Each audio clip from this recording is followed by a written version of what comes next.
Si Akuto ay isang pangit na tanga na minamaltrato ng kanyang ama kaya tumakas siya patungo sa isang barko. Gayunpaman pagkatapos niyang mahulog sa dagat sa isang bagyo natagpuan niya ang kanyang sarili na nahuhulog sa isang isla na puno ng mga uhaw na babae na hindi siya papayagang umuwi upang patuloy nilang gamitin ang kanyang sausage. If you wanted a closer look, you could have just asked. Nagsimula ang lahat noong araw na nahuli siya ng isa sa mga taga-isla na nagngangalang Suzo habang nangingisda. Agad siyang natarante at nagpas siyang magpa-CPR sa kanya na agad namang gumugulo sa utak niya dahil iyon ang unang beses na hahalikan niya ang isang babae. Pagkatapos kinaladkad niya ang kalahating nalulunod na lalaki sa kanyang lola na agad na lumipat sa mode ng pag-aalaga at nagsimulang gamutin siya. Samantala isang grupo ng mga usyosong babae ang nagtipon-tipon na parang mga ilong na kapitbahay upang tingnan kung sino ang misteryosong nilalang na ito dahil wala pa sa kanila ang nakakita ng totoong buhay na dude. Sinundot ni Suzo ang kanyang dibdib at tinanong kung bakit ito ay kasing flat ng kanyang likuran para lang ihulog ni Lola ang bomba na siya ay isang lalaki at boom lahat ay nawala ng malay. Lumalabas ang bawat tao sa islang iyon ay isang babae at wala ni isa man sa kanila ang nakatitig sa isang lalaki. Nang maglaon ng tuluyang magkamalay si Akito labis siyang natuwa sa pag-aakalang nakabalik na siya sa Japan pagkatapos ng kanyang Titanic encounter. Pero sinaktan siya ni Lola ng ibang plot twist. Sila ay technically Japanese ngunit walang sino man ang may isang palatandaan kung saan ang ano ba ang misteryong isla na ito. Tila ang buong girl gang ay naghugas ng kanilang mga edad nakaraan at mula noon ay na-stranded. Sa pagsisikap na maging matulungin inalok siya ni Suzo na paligan. Halos hindi pa nahuhubad ng lalaki ang kanyang sando at lamusong sa tubig ng sumulpot si Suzo at casual na hiniling na maligo kasama niya na ikinagulat niya. Lalong lumala ang mga bagay nang ang isa pang batang babae na nagngangalang Ann ay nagwaltz at sumali sa soap opera. Nag-overheat ang utak ng kawawang batang lalaki sa lahat ng plot at nag-blackout siya sa sobrang excitement. Hindi nagtagal nagsimulang habulin siya ng lahat ng uhaw na batang babae sa isla na parang siya ay isang limitadong edisyon na PlayStation 5. Lahat sila ay nagnanais ng isang piraso ng kanyang sausage at ang kawawang batang lalaki ay kailangang mag-sprint tulad ng kanyang mga magiging anak na umaasa dito. Matapos tumakbo para sa kanyang buhay sa wakas ay sumigaw siya nagtatanong kung bakit sa berdeng lupa ng Diyos siya ay tinutugis na parang isang mahalagang hayop. Mahinahong ipinaliwanag ni Lola na siya ang una at nag-iisang dude sa isla sa mga dekada. Napanganga si Akito. Ngayon sa halip na yakapin ang buhay ng harem tulad ng isang totoong degenerate protagonist nagpa siya si Akito na i-activate ang kanyang panloob na lalaki na Sigma at bumuo ng isang bangka na nagdedeklara na siya ay takasan ng uhaw na bitag na isla. Nakakagulat hindi man lang siya sinubukang pigilan ng mga babae. Nasa kalagitnaan na siya ng pagsusulat ng isang pasasalamat na pananalita sa kanyang ulo nang hilahin siya ng karagatan ng isang Uno reverse card. Hiniblat ng random whirlpool ang kanyang kano at hinampes siya pabalik sa parehong beach na kanyang iniwan. Muling sumulpot si Lola at mahinahong sinabi na medyo imposible ang pag-alis. Ang marinig ang salitang imposible ay nag-trigger sa kanyang hindi nalutas na mga isyu sa daddy dahil ang kanyang ama ay palaging tinatawag na isang pagkabigo determinadong patunayan na siya ay mali. Nag-full anime montage mode si Akito at sinubukang tumakas ng paulit-ulit ngunit paulit-ulit lang itong nabigo. Sa kalaunan nakaisip siya ng isang henyong plano pagkatapos malaman ang pattern ng whirlpool. Ngunit nang malapit na niyang subukan ito isang napakalaking dolphin ang lumabas sa kung saan at dumiretso siya sa karagatan. Agad na pumasok si Suzo at lumangoy upang iligtas ang kanyang basang-basa sa likod. Sa kalaunan ay kinaladkad niya siya palabas ng tubig at sinabi sa kanya na ang dolphin ay talagang nagligtas sa kanya mula sa isang malaking whirlpool na magpapadala sa kanya sa kabilang buhay. Pagkatapos ng malapit kamatayang pakikipagsapalaran na iyon ngumiti siya at tinanggap siya sa Erento ang kanyang bagong tahanan. Pagkatapos noon buong National Geographic si Suzo at ipinaliwanag na minsang gumala ang mga lalaki sa isla. Ngunit pagkatapos ay dumaan ng isang beses sa isang siglong tsunami at nakalimutan ni Thanos ang bawat huli sa kanila. Nang marinig ito nagkaroon ng light bulb moment si Akito at naisip na baka ang susunod na tsunami ay ang kanyang tiket palabas sa kulungang ito na puno ng estrogen. Ngunit mabilis na pinigilan ni Suzo ang kanyang pantasya sinabi sa kanya na huwag masyadong matuwa dahil ang susunod na tsunami ay mga 107 taon pa. Nang maglaon ng gabing iyon nang si Akito ay naghahanda sa orasan para sa araw na iyon nagbago ang mga pangyayari. Sa wala kahit saan ang buong populasyon ng babae sa isla ay nagpa siya na lumusob sa kanyang espasyo bawat isa ay handang kunin ang sagradong sausage na ikinagulat niya. Iyon ay nang mahinahong ipinaliwanag ng matandang hagnang nayon na sa wakas ay nagising na ang mga paghihimok ng mga babae at bukas na ang kanilang mga pintuan ng baha kaya't nais nilang gumawa siya ng pagtutubero gamit ang kanyang tubo. Ngunit upang maiwasan ang isang pahayag ng kasiyahan kinuha ni Lola ang isang ideyang Nagel iligtas sa balangkas mula sa kanyang sinaunang bag ng karunungan na nagsasabing magkakaroon ng taguan sa susunod na araw. Kung sino ang unang nakahanap sa kanya ay mananalo ng banal na sausage. Kinaumagahan nagsimula ang hamon at tumakbo si Akito na parang ayaw niyang pumalakpak, iniiwasan ang lahat ng uhaw na babae hanggat kaya niya. Samantala humahabol din si Suzo para hindi siya mahuli. Habang tumatakbo siya ay nakita niya si Akane sa malayo. At si Akane na halatang hindi nakuha ang memo sa mga nangyayari ay naghanda na muli siyang kalabanan para ayusin ang kanilang hindi natapos na negosyo. Ngunit ginamit lang ni Suzo ang kanyang mukha bilang trampoline at tumalbog. Sa kalaunan ng mga batang babae ay nagsimulang lumapit sa kanya. Ngunit sinimulan silang agawin ni Suzo isa-isa. At sa isang desperadong hakbang tumalon si Akito sa isang bangin bago napagtantong wala na ang mga babae. Sa kabutihang palad nakahawak siya sa gilid ng isa pang bangin. Ngunit nang akmang hihilahin niya ang sarili nakita niya ang isa pang batang babae na naghihintay upang angkinan ang tagumpay. Sa halip na ipagsapalaran na mahawakan sa pangako buo siyang nagpunta sa ilog sa ibaba. Dinala siya ng agos hanggang sa dumiretso siya sa isang magandang kamatayan sa ilalim ng talon. Nang makita ito gumawa ng stunt double move si Suzo at sumunod sa kanya. Ngunit bago niya ito maabot isang random na batang babae na may lumilipad na sobrang laki ng manok ang hamarang at sumandok sa kanya. Sadly for her napahiyaw siya dahil hindi bagay sa kanya ang heights. Kaya itinapon niya ito sa himpapawid na parang expired na gatas. Siya ay bumagsak sa silangang kagubatan na kung saan ay ang parehong lugar na binalaan sila ni Lola na huwag pumunta. Ang mga halamang carnivorous ay hindi nag-aksaya ng oras sa pagsisikap na gawin siyang pataba. Ngunit bago pa siya ma-convert sa isang merienda dumating muli si Suzo at iniligtas ang kanyang mahina sa likod. Inabot niya ito para tulungan siyang makatayo. Ngunit habang iniunat niya ang kanyang kamay patungo sa kanya tumama ito sa kanya bilang ang paghawak sa kanya ay nangangahulugan na siya ay mananalo sa tagwa na tournament. Kaya agad siyang sumawsaw. Nagpatuloy ang mahusay na paghabol sa sausage at kahit papaano ang malas na bayani ay napunta sa isang puno. Ang mga babae ay umakyat sa kanya na parang mga zombie hanggang sa maglabas ng gas si Akane na nagpalamig sa lahat. Gayunpaman nagawa ni Ikudo na ipasok siya sa ilog. At nang maisip niyang sa wakas ay tapos na dahil papalubog na ang araw dumating ang Lola at casual na idineklara si Suzo na panalo na nag-iisip kung paano. Aksidente pala na nahawakan niya ang melon ni Suzo kanina nang iligtas siya nito mula sa pagiging plant food. Ngunit tumanggi si Suzo dahil siya ay sira at pandak.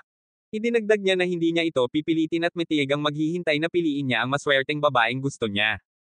Kinabukasan habang hinahampas ni Ikudo ang kanyang bag ng paaralan nakita ni Suzo ang inaakala niyang isang mahiwagang kahon. Tanging napagtanto na isa lamang itong hindi tatak na Android phone. Tinawag niya itong maganda na iniwang ganap na naguguluhan si Ikudo. Sa wakas ay naunawaan ni Bro na nakarating siya sa isang isla kung saan ang mga tao ay sumasamba pa rin sa apoy at naisip na ang isang power bank ay isang demonyong relic. Ilang sandali pa tumayo si Suzo para kumuha ng tubig. At si Ikudo bilang sobrang kumpiyansa sa kanya ay nag-alok na tumulong hindi alam na malapit na niyang kunin ang pinakamalaking L ng kanyang buhay. Halos hindi maiangat ni Dude ang mga balde nang hindi nanginginig na parang dahon habang itinaas ni Suzo ang kanya na parang ipinanganak na gumagawa ng mga push-up sa sinapupunan. Sinubukan ni Ikudo na iligtas ang mukha sa pamamagitan ng pag-ungol tungkol sa kung gaano ito kabigat ngunit ang maliit na dignidad na natitira sa kanya ay sumangga nang ang isa pang batang babae na nagngangalang rin ay lumakad na may dalang mega bucket. Sa kanyang pagmamataas na ngayon ay 6 na talampakan sa ilalim sinubukan niyang buhatin ang tubig na parang tunay na lalaki at kumari pa ng takbo palayo ngunit bumagsak sa hindi kalayuan. Habang tinatawag siya ng mga babae na malambot nagpakita ang kapatid ni Rin na si Makoto kumikilos na parang side character na walang hiniling. Sinubukan ni Ikudo na hawakan ang natitira sa kanyang alindog ngunit sinaktan siya ni Suzo ng malamig na katotohanan. Hindi siya titingin ng 2 beses ni Makoto kahit na nagliliyab siya. Nagpatuloy ang dalawa sa mga gawain sa maghapon at nang maisip ni Ikudo na hindi na ito maaaring lumala nagpunta sila sa bukid para sa ilang mano-manong paggawa. Sinubukan nilang maghukay ng patatas at sinabi ni Ikudo na mayroon siyang ultra instinct at kaya niyang hukayin ang buong sakahan gamit ang isang pinky. Gayunpaman sinipa siya ng realidad sa likod ng bahagya siyang nakabunggo sa lupa. Sumama si Suzo at sa wakas ay bumunot sila ng patatas na kasing laki ng bonde ni Nikki na napagtanto ni Ikudo na lahat ng bagay sa islang ito ay nasa steroid. Maya-maya nagpunta sila sa isa pang farm spot na mukhang nagtatanim ng malalaking kabute. Casual na lumapit si Suzo at bumunot ng isa na parang isang dahon na nag-udyok kay Ikudo na isipin na ito na ang kanyang sandali para sa wakas ay magbaluktot. Kaya syempre tumalon siya sa pinakamalaking kabute na nahanap niya at sinubukan itong bunutin. Ngunit sa lalong madaling panahon natuklasan niya na ito ay isang masamang ideya. Nabuhay ang kabute at sinubukan siyang kainin para sa hapunan ngunit kalaunan ay iniluwa ang kanyang manga form bago nalanta. Casual na binanggit ni Suzo na ang ilang mga kabute ay talagang mga halimaw ngunit madaling malaglag pagkatapos makagat ng isang tao. Si Ikudo na ngayon ay natroma at mahinang ngumunguya ay nagtanong sa kanya kung paano maiwasang muling kainin ng buhay at sinabi sa kanya ni Suzo ang isang bagay na malabo na kahit siya ay hindi lubos na naiintindihan. Pagkatapos ay sinabi sa kanya ng mga batang babae na magtiwala sa kanyang mga instincts na sa kaso ni Ikudo ay malinaw na ginawa ng mga clown desperado pa rin na manalo sa mga batang babae na hindi man lang nag-rate sa kanya. Nauna siyang pumasok sa kanyang instincts at nagsimulang subukan ang mga mushroom na parang gumagawa siya ng toxicology exam. Nakalulungkot si bro pala ang Mushroom Grim Reaper dahil sa bawat mapupulot niya ay sinusubukang kagatin ang kanyang mukha. Itinuro ng isa sa mga batang babae na habang imposible para sa kanya na makahanap ng magagandang mushroom siya ay isang pro sa pagtukoy ng mga pekeng. Sa sandaling sinabi niya ang salitang imposible ang trauma ng kanyang pagkabata ay na-trigger at pinalakas ng emosyonal na pinsala at ang desperasyon na patunayan na mali ang babae. Nagsimula siyang magbunlat ng mga kabute na parang baliw hanggang sa maalis ang bawat peking kabute. Ang mga batang babae ay nagbigay sa kanya ng awa at sinabi sa kanya na siya ay medyo kapaki-pakinabang na nagpalalim lamang sa kanyang umiiral na krisis. Napagtanto niya na siya ang opisyal na pinakawalang kwentang lalaki na bida sa kasaysayan ng anime at isinasaalang-alang ang pagkuha ng bench sa papel ng NPC. Habang nagtatampo siya dahil dito nilapitan siya ni Rin at nang makitang nalulumbay siya naisip niya na ito na ang pagkakataon niya para maging asawa niya ito. Kaya't hinawakan niya ang kamay nito at binigyan siya ng libreng pagsubok ng kanyang eksklusibong plano na agad na nagbigay sa kanya ng brain seizure. Gayunpaman lumitaw si Yukino sa sandaling iyon upang sirain ang sandali. Kalaunan ng gabing iyon hinangaan siya ni Suzo at sinabi sa kanya na talagang natutuwa siyang mamuhay kasama siya dahil palagi niyang nararamdaman na nag-iisa siya. Ang nasirang kakuha ni Akuto ay panandaliang natagpi-tagpi at sa unang pagkakataon sa araw na iyon ngumiti siya na parang nasa magandang bahagi na siya ngayon ng kwento. Makalipas ang ilang araw nilamon ni Ayan ang mga rice cake ni Makai nang hindi nag-iisip at natakot nang mapagtanto niya ito at tumakas na parang isang kriminal. Samantala sina Suzo at Akuto ay naghahatid ng labanos sa si Dragon Shrine habang si Suzo ay gumala sa kung saan si Makai ay biglang bumaba at sinabi kay Akuto na siya ay nangangaso sa kanyang kapatid na si Ayan. Sakto namang dumating si Suzo para marinig na handang umubo si Makai ng 20 rice cake kapalit ng ilang serbisyo sa pangangaso ng mga kapatid. At dahil si Suzo ay karaniwang adik sa rice cake tinanggap niya ng walang pag-aalinlangan at nag-zoom sa kagubatan. Doon nagsimula siyang gumawa ng bitag habang si Akuto ay nakatayo sa tabi niya na mas nalilito kaysa dati. Nang handa na ang bitag umakyat si Suzo sa isang kalapit na bangin at sumigaw na ang dibdib ni Ayan ay nagmistulang isang hindi magandang pagkakagawa sa plancha. Ang pahayag na iyon ay nagpatawag kaagad kay Ayan na nagpapatunay na si Suzo ay maaaring isang masamang henyo. Ngunit bago pa siya mahuli ni Suzo nakatakas si Ayan na parang isang profesional na escape artist sa kanyang alagang mutant bird at kinaladkad ang kawawang si Akuto para sumakay. Nang akala nila ay malaya na sila muling sumulpot si Suzo handang hulihin ang kanyang target. Mabilis na sinubukan ni Ayan na suhulan siya ng 30 rice cake sa pagkakataong ito. Ngunit kung mahuhukay lamang ni Suzo ang pinakamadilim na kahinaan ni Makai. Agad na naibenta si Suzo at tumakbo upang tanungin ang kalahati ng isla. Ngunit ang kanyang gawaing tiktik ay naging isang kabuoang kabiguan. Nang maglaon habang iniulat niya kay Ayan ang kanyang kalunos-lunos na mga natuklasan sinimula ng gremlin ang paghagis ng lilam sa kanyang kapatid na tinawag siyang isang matandang malungkot malutong na hag na hindi man lang manligaw sa isang panakot. Sa kasamaang palad para sa kanya narinig ni Makai ang lahat at agad na napunta sa isang emosyonal na spiral. Napagtanto na nakakuha siya ng gintong dinobel ni Ayan ang mga pang-iinsulto. Ngunit hindi nagtagal ang kanyang pagkapanalo dahil pumalpak si Makai na activate ang kanyang dark sorcery powers at binigyan siya ng mahiwagang beatdown na hindi niya malilimutan. Kinalaunan noong araw na iyon habang pauwi sina Suzo at Akuto natapilok si Suzo sa sarili niyang mga paa at nabasag ang isang sagradong estatwa ng Yujizo. Dahil sa gulat dahil ang estatwa ay sinasabing naglalaman ng isang demonyong espiritu nagsimula siyang manginig. Si Akuto bilang mapagmataas na miyembro ng fan club na I Only Believe in Science ay pinagtagpi-tagpi na lamang ang lumang rebulto na parang archaeologist sa budget at sinabihan siyang magpahinga. Habang naglalakad sila palayo ang mga mata ng estatwa ay nagbabantang nagliwanag na hindi nila namamalayan. Mula sa sandaling iyon kumbinsido si Suzo na ang espiritu ay nakatutok sa kanyang kaluluwa. Kaya't labis siyang natakot dito kaya't hindi niya matamasa ang kanyang kapayapaan. And of course Ayan being the menace she was found out and decided this is the perfect opportunity to mess with her.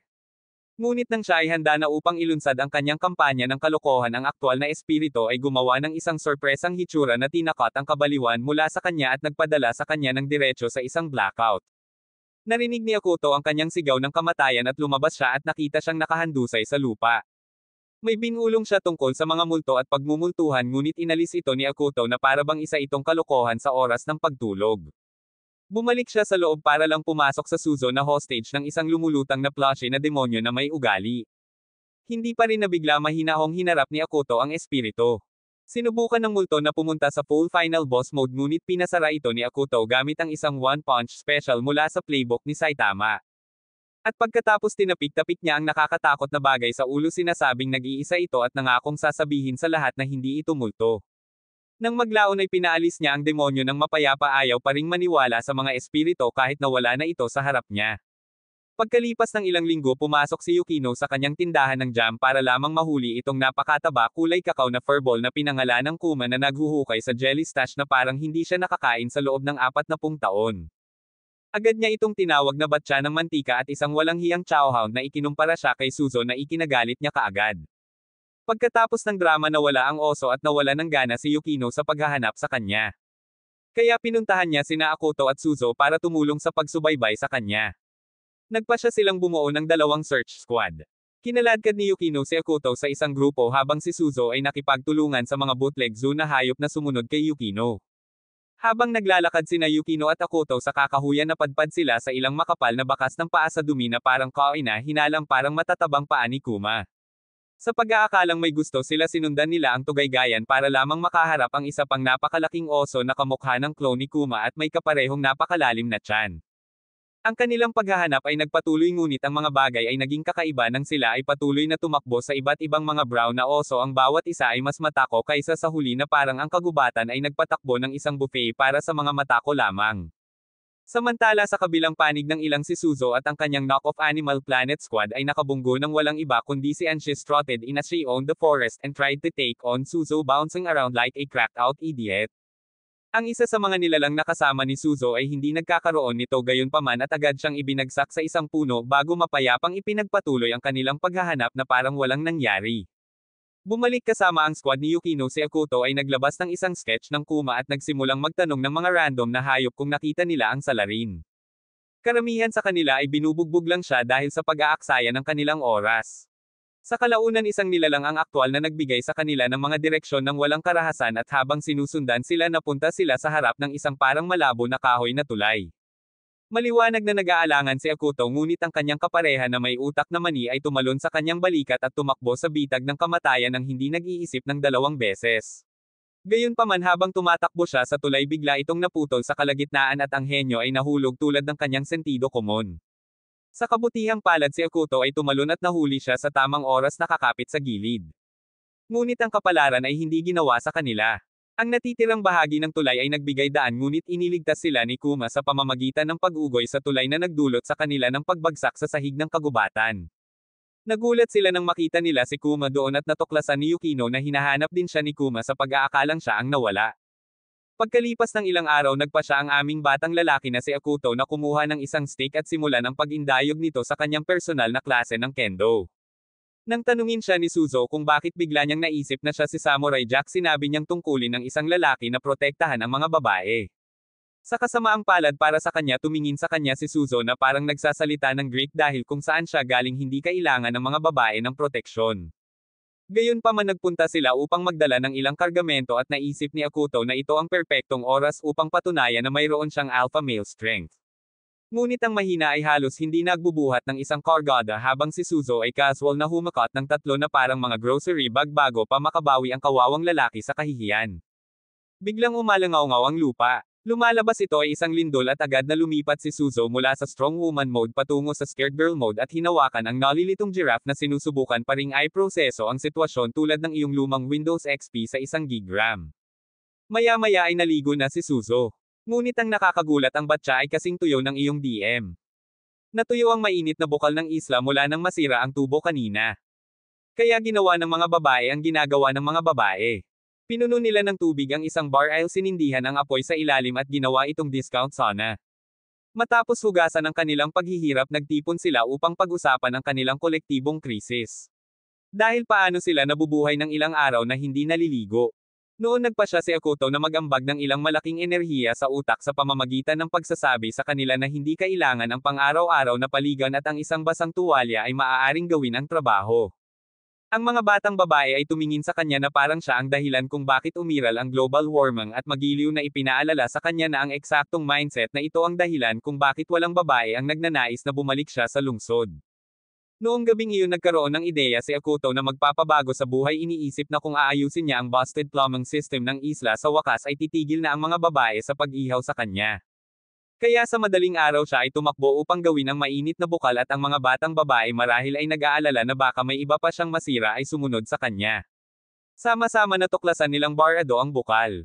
Tulad ng anumang lohikal na solusyon, sina Akoto at Suzo ay tumalon sa kaina hinalang malalim na balon upang linisin ito ng mano-mano.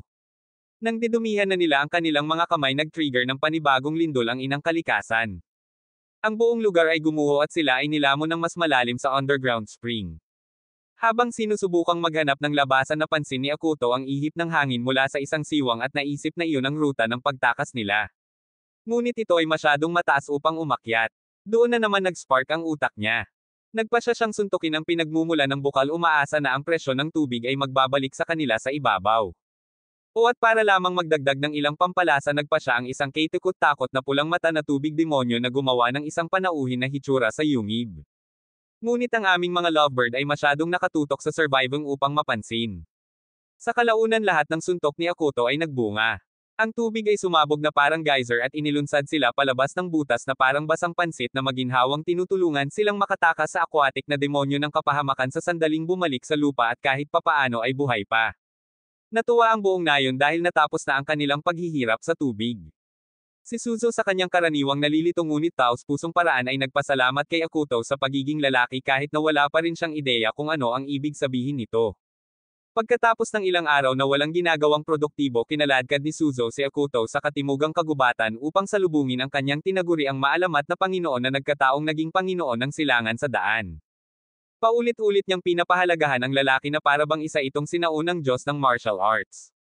Ngunit ang mga pangarap ni Akoto ay nadurudge nang makita niya ang tinatawag na master na naging isang mabilog na dalawang-tailed na pusa na may malubhang isyu sa personalidad. Ang Furball Master ay hindi nag-aksaya ng oras bago sila imbitahan na sumali sa taunang laro ng kaligtasan, isang kaganapan kung saan ang tribo ng aso at ang tribo ng pusa ay karaniwang naghahampas ng mga kamay upang magpasya kung sino ang magsusuot ng korona ng Panginoon.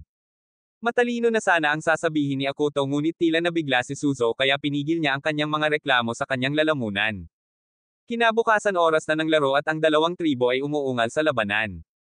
Habang nangunguna sila sa Suzo, nadulas sila sa pinakawalang galang na balat ng saging at nakatanim sa lupa na parang pro. Bago niya mabawi ang kanyang dignidad, isang tuta na tuwang-tuwa na may mas maraming balat kaysa sa utak ang tumalon sa kanila.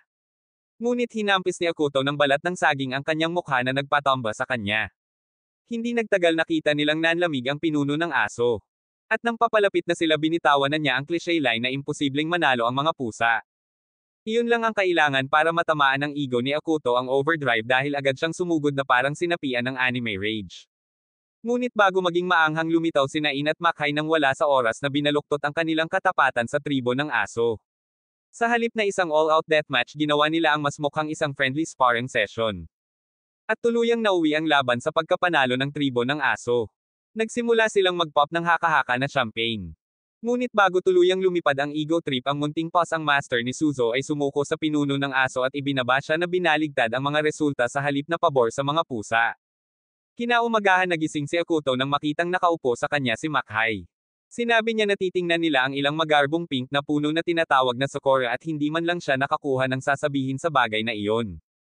Hindi nagtagal, umalis na ang buong tripulante, mukhang low-budget school trip. Bago makarating sa hilagang kagubatan na karaniwang pinamumunuan ng Lord of Mood Swings, nahati sila sa mga grupo at tumahak sa iba't ibang landas upang maiwasang matrigger ang kanyang panloob na demonyo. Matapos kahit papaano ay nakaligtas sa drama ng kagubatan sa hilaga, muli silang nagsama-sama, nalaman lamang na ang tinatawag na nakakatakot na Panginoon ay nakatayo doon naghihintay. Ngunit nagulat sila nang matuklasan nila na hindi naman siya nakakatakot, hindi tulad ng inaakala nila. Ang lalaki ay talagang chill at sinabi sa kanila na hindi na siya ang boss mula nang siya ay nawup ilang araw na ang nakakaraan. Kaya ngayon isa na lang siyang walang trabaho doon na nagbibigay ng direksyon.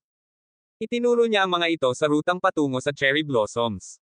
At nagtaka si Akuto kung bakit kailangan nilang dumaan sa lahat ng anime filler arc na katarantiduhan para lang makakita ng ilang puno. Ngunit bago pa siya makapagreklamo, hinawakan ni Suzo ang kanyang kamay at hinayla siya patungo sa kumikinang na ilaw sa unahan. Nang sa wakas ay dumating na sila, nakita ni Akuto ang puno ng Sakura na namumulaklak at ang kanyang utak ay nag-short-circuited dahil sa napakaganda nitong hitsura. Binawi niya sa isip ang bawat kalokohang sinabi niya kanina at nakatayo lang doon na pakumbaba ng pink sparkly nature magic sa harap niya. Kasunod nito, pagkatapos ng binge reading ng ilang kaina-hinalang detalyadong libro tungkol sa mga lalaki at sa kanilang kakaibang pag-uugali, na pagpasyahan ni Sheik Cage na oras na para sa isang maliit na eksperimento, kaya inimbitahan niya hanggang sa kanyang mansyon. Nagtatago sa itaas na parang isang masungit na kontrabida, sumilip siya mula sa mga anino, nasa sabik na sa wakas ay pag-aralan si Akuto sa ligaw. Pagkalipas ng ilang minuto pagkatapos na manirahan ang lahat, biglang lumitaw si Sheik Cage na kasuot ng kakaiba at si Akuto, ang certified cultured simp, ay nagsimulang dumyugo mula sa kanyang ilong dahil hindi kinaya ng kanyang utak ang makita ang malalaking melon na ipinakita niya. Sa kabutihang palad, nagbago siya sa isang bagay na mas malamang na maging sanhi ng pag-aresto sa puso, kaya maaaring malambot ang kanyang sausage. Nang tanungin ni Akuto kung anong uri ng lagnat ang nagsuot sa kanya ng kalokohang iyon, sinabi niya sa kanya na magbabasa siya sa isa sa kanyang mga sketchy na libro na gusto ng mga lalaki sa visual stimulation. Hindi niya lang akalain na ganito kabilis itong mag-malfunction matapos siyang makita. Si Akuto, nalilito, ay nagtanong kung saan niya nakuha ang gayong sinumpaang literatura at sinabi niya na ang dagat ay minsan ay umuubo ng mga kakaibang bagay. Kalaunan ay kinaladkad niya sila sa kanyang maliit na silid ng koleksyon na karaniwang isang lugar ng imbakan ng mga kaduda-dod ang imbensyon ng tao, at hiniling kay Akuto na maglaro ng suporta sa teknolohiya. Ngunit sinabi niya sa kanya na ang lahat ng mag-agarang laruan ay walang silbi dahil kailangan nila ng kuryente na halatang wala sa kanilang lost in time na isla. Habang naghahanda na silang umalis para magluto ng hapunan tulad ng mga normal na tao, hinayla ni Sheik Cage ang kanyang Uno reverse card at pinakiusapan silang manatili. Nangako siya ng VIP treatment at inalok pa si Suzo ng mga rice cake na agad namang pumayag. Nang sa wakas ay dumating na ang hapunan, nagsilbi sa kanila si Sheik Cage ng masterclass kung paano hindi magluto. Isa-isa nagdala siya ng mga pagkaing kaina-hinalang maaaring ipagbawal ng mga awtoridad sa kalusugan, at kumain si Akuto sa takot na maging zombie. Maya-maya naligo ang mga babae at nang matapos sila, sumunod naman si Akuto. Gayunpaman, ang hindi niya alam ay naiwan si Sheik Cage upang tiktikan siya sa kalagitnaan ng shower. Tumalon siya sa paligan nang hindi ito nakatingin at nakita niya ang ilalim ng tubig, walang sensor na pagtingin sa kanyang gamit na nagpahiya sa kanya. Habang gusto niyang lawin si Tua gamit ito, nagpasya si Pinako, ang mutant na elepante ni Sheik Cage, na mag-cannonball sa paligan at dumapo sa kanya, agad na pinutol ang kanyang lihim na operasyon. Kinagabihan, nanlamig si Suzo at tumanggi na makipag-usap kay Akuto dahil nagseselos siya na pinaligo nito si Sheik Cage, ngunit hindi siya pinayagan. Agad niyang ipinaliwanag na hindi niya alam na kasama siya, ngunit nanindigan si Suzo na naroon din si Pinako. Nalito siya dahil si Pinako ay isang elepante, ngunit sinabi niya sa kanya na ito ay babae pa rin at sinabing hindi niya ito patatawarin hanggat hindi niya pinahihintulutan siyang maligo kasama niya. Habang si Rin ay nasa ilog na naghuhugas ng kanyang mga kasalanan, casual na pumasok si Ikudo na ikinagulat niya. Agad siyang napasigaw at sinampal siya ng isang sipa diretso mula sa lupain ng kahihiyan. Gayunpaman, hindi niya maiwasang humanga dahil ito ang unang babae sa isla na hindi isang walking on loafa na ad. Hindi tulad ng ibang tao sa isla na handang maligo kasama niya at bigyan siya ng gatas ng libre, si Rin ay nagkaroon ng tikas na sipin siya. Gayunpaman, nakakuha siya ng isa pa para lamang sa nakatayo doon at mukhang humanga. Nang maglaon, nilapitan niya ito para humingi ng tawad sa ginawa niyang Mortal Kombat sa kanya kanina, at sinabi niya sa kanya na chill lang siya tungkol dito, ngunit nais ni Loki na maging ganoon din siya kaagresibo sa kanya ng pribado. Sa kanilang pag-uwi, bigla niyang hiniling sa kanya na tumulong sa kanyang pinagtatrabahuan kinabukasan. Pumayag siya na parang totoong simp in denial. Pero bago pa man masyadong magpantasya ang bata, biglang sumulpot ang kapatid niyang si Makoto para bigyan siya ng magandang pagkakataon na layuan ang kapatid ko o wawakasan kita ng babala. Nang gabing iyon, napansin ni Suzo ang isang makintab na bukol sa ulo ni Ikudo at tinanong siya kung ano ang nangyari sa kanya. Gayunpaman, iniwasan niya ang tanong, ngunit kalaunan ay binanggit niya na tutulungan niya si Rin sa susunod na araw. Nang marinig ito, hiniling ni Suzo na sumama din.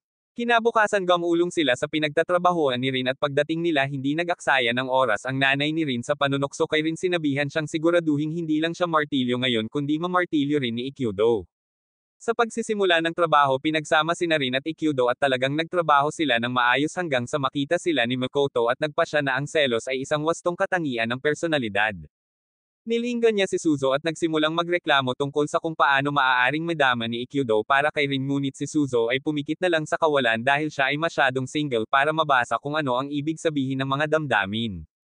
Ipinaliwanag ni Makoto na kinuha ni Ikudo ang isang flying boat sa ulo noong nakaraang araw sa kanyang insidente na naging dahilan upang biglang i-connecta ni Suzo ang mga tuldok kaya doon nanggaling ang bukol. Samantala patuloy na gumagalaw ang konstruksyon ngunit sa tuwing nakikita ni Makoto ang kanyang kapatid na sobrang komportable kay Ikudo sinisigurado niyang maabala niya sila halos ipadala siya sa libingan sa bawat pagkakataon. Samantala nagsimula ring magselo si Suzo nang makitang masyadong palakaibigan sina Ikudo at Rin. Sa kalaunan lumabas si Rin saglit at habang wala siya si Makoto na maalat pa ay hinamon si Ikudo sa isang tunggalian. Sinubukan ng aking lalaki na magalang na tumanggi ngunit sa sandaling binitawan niya ang ipinagbabawal na salita imposible na trigger siya. Agad na na-unlock ng dalawa ang kanilang likas na kakayahan sa pagkakarpintero at ginawa ang buong DIY monsters pinabilis ang pagpapatakbo ng proyekto sa pagtatayo para lamang malampasan ang isa't isa. Lahat ng nakakakita sa kanila ay nagulat at nagtaka kung anong murang crack ang kinaroroonan nila. Nang gabing iyon tahimik na nakaupo si Rin sa hapunan pakiramdam bilang isang background na karakter sa kanyang sariling kwento ng pag-ibig dahil hindi siya nagkaroon ng pagkakataon na Riz Ikudo sa kanyang mga kasanayan sa pagtatayo gaya ng kanyang pinlano. Samantala ang nanay ni Rin ay patuloy na nagbibiro tungkol sa pagpapakasal ni Ikudo sa kanyang anak ngunit ito ay naging dahilan upang muling tumama sa bubong ang selos na meter ng galit ni Makoto. Pagkalipas ng ilang araw nagpasya ang langit na umiyak ng isang ilog at umulan ng napakalakas na ang lahat ay kailangang magkulong sa loob ng bahay tulad ng mga bilanggo sa pag-aresto sa bahay. Casual na sinabi ni Ikudo kay Suzo na sa sarili niyang mundo hindi nila kinansela ang buhay dahil lang sa bumagsak ang tubig mula sa langit ngunit tila sa islang ito ang ilang patak ay nangangahulugan ng mandatoryong Netflix at nap day. Matapos ang ilang oras na pagtitig sa dingding na parang nanlulumong tulala nagwala si Ikudo. Siya ay sumigaw nagre-ring tungkol sa kung paano siya magsasanay kasama ang kanyang lolo kung siya ay nasa kanyang mundo at hindi natigil sa pinabayaang isla na ito. Dahil ayaw nilang mamatay sa inip nagpasya silang maglaro ng shogi na parang dalawang matanda na walang plano sa hinaharap. Habang naglalaro sila biglang inactivate ni Suzo ang kanyang inmo mode at nag-space out na parang isang lumang computer loading screen. Si Ikudo nalilito ay nagsimulang mag-isip kung siya ay dumaan sa isang uri ng malungkot na panahon ng babae kamakailan. Lumalabas na aalala niya ang tungkol sa pakikipaglaro ng shogi kasama ang kanyang ina sa tuwing umuulan noong araw maliban ngayon ang kanyang ina ay pumunta sa malaking langit o marahil sa impyerno sa ibaba. Samantala sina Makai at Aikane ay muling pumasok sa kanilang tunggalian at nagsimulang maghabol sa isa't isa tulad nina Tom at Jerry. Habang nandoon nakakita sila ng prutas na strawberry sa malapit at nagpasyang mamitis ito. Kasabay nito habang nakikipagkarera si Yukino sa kanyang mga alagang hayop nakakita siya ng isang bulaklak at naisip niya na maaaring magandang regalo ito para kay Suzo. Hindi nagtagal ay nagkita silang magkasama at nagtaka kung nasaan si Chika dahil lahat sila ay nagplano na makipagkita kay Suzo ngunit natagpuan na lamang itong halos hindi na nakatagal sa kanyang buhay sa baha na ilog. Bumalik sa bahay ni Suzo nagpunta siya para magluto ng tanghalian para sa kanyang sarili at kay Ikudo. At habang nandoon pinagmamasdan lang siya ni Ikudo at naaawa na lagi siyang mag-isa sa bahay tuwing tag-ulan dahil wala na ang kanyang ina. Nawala sa isip niya na hindi niya namalaya na nasa mukha na niya ito. Nagkaroon ng tensyon sa pagitan nila.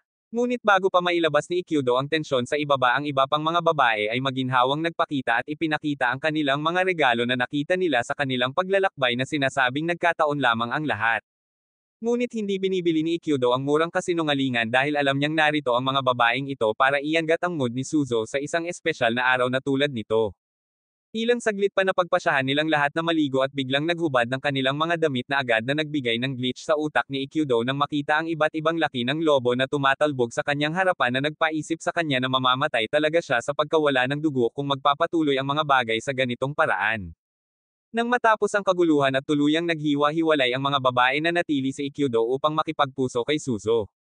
Nag-open siya tungkol sa munting fairy tale speech ng kanyang ina tungkol sa paghahanap ng lalaking pinapangarap niya at pag-ubo ng wedding gown na parang isang Disney princess. Habang mahina niyang kinakanta ang kantang madalas na humuhuni ng kanyang ina sinimula ni Ikudo na isipin na magkahitch silang dalawa. Ngunit bago umabot sa honeymoon level ang kanyang maling akala, tinawag ni Suzo ang kanyang pangalan at hinayla siya pabalik sa realidad. Nang sumunod na linggo, nagising si Ikkyudo sa kalagitnaan ng gabi at nakita niya si Suzo na natutulog sa isang tangke ng tubig. Siya ay nagkakaroon ng isang kasiyasang panaginip na maligo kasama si Ikkyudo. Nang makita siya, mabilis na sinubukan ni Ikkyudo na gisingin siya.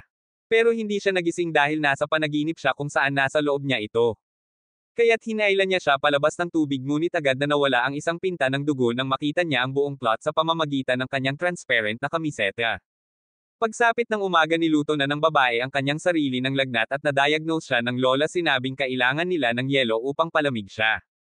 Si Ikkyudo, nalilito gaya ng dati, ay nag-iisip kung saan siya makakahanap ng yelo sa isang isla na walang kuryente at ang pinakamalapit na refrigerator sa ibang dimensyon. Ngunit sinaktan siya ni Lola ng likas na magbibigay ng pagsasalita at atubili siyang tumama sa kalsada. Naglakbay siya sa gubat at kalaunan ay natisod niya si Yukino at ang banta nito bilang isang ina. Ipinaliwanag niya ang emergency sa yelo, ngunit umalis na ang dambuhala ng isang ina at ginawang ice cream ang lahat ng ice kasama ang matako na oso si Kuma. Si Yukino pagkatapos magbasura ay ipinaalam ng kanyang ina kay Ikkyudo na may ibang lugar kung saan kukuha ng yelo. Kailangan nilang umakyat sa tuktok ng Mount Fuji. Sumama sa kanya ang mga batang babae sa nagyelo na ekspedisyong ito at pagkatapos kumuha ng ilang snow chunks, nagpa siya ang panahon na mag-level up na parang panghuling boss. Iminungkahi ng mga babae na magkampo sila hanggang sa lumamig ang blizzard, ngunit tumanggi si Ikkyudo na makinig dahil gusto niyang bumalik sa Suzo ng mabilis. Sinimulan niyang hilahin ang kariton ng mag-isa at nang magsimula siyang mapagod dahil sa unos at bigat ng kariton, naalala niya ang sakit na pinagdadaanan ni Suzo at ikinatuwiran niya na madali pa rin siya kumpara sa kanya. Kaya't buong lakas niyang ibinaba ang bundok.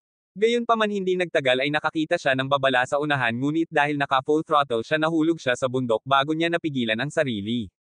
Samantala, naisip ng mga batang babae na kailangan nilang tumulong kahit na hindi nila alam na nahulog siya. Habang tumatakbo sila papunta sa direksyon niya, biglang lumakas ang bagyo at tinangay sila. Hindi pa rin sumusuko si Ikkyudo, ngunit nang sinubukan niyang umakyat pabalik, nakipagsagupaan ang mga babae sa kanya at lumipad silang lahat mula sa bangin.